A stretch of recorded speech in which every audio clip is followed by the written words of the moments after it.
professor escreve na lousa, letra A, vamos botar aqui letra A para a gente poder colocar a resposta.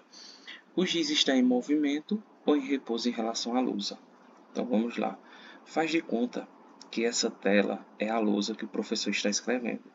Então vamos dizer que ele começa a escrever algo nesse ponto e ele vai escrevendo, vamos dizer que ele está fazendo um gráfico, um desenho, e ele finaliza nesse ponto. Então, veja que inicialmente ele estava nessa posição e finalizou nessa.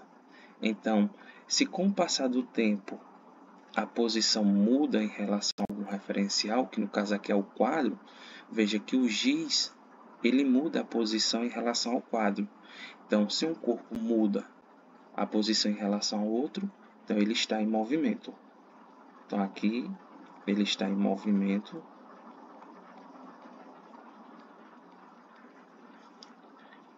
Agora na letra B, ele pergunta o seguinte: a lousa está em repouso ou em movimento em relação ao chão?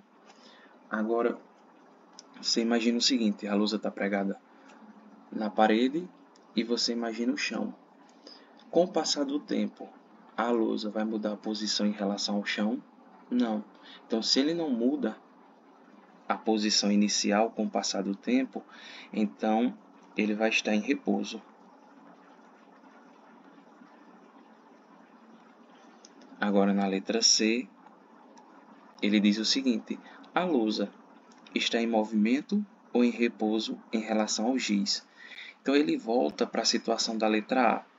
O que a gente precisa saber aqui é o seguinte: o conceito de movimento e repouso ele é simétrico. Então, se um corpo está em movimento em relação a um referencial, então esse referencial também está em movimento em relação a esse corpo. Como assim?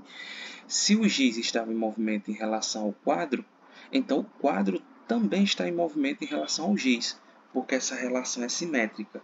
Então, na letra C, a lousa está em movimento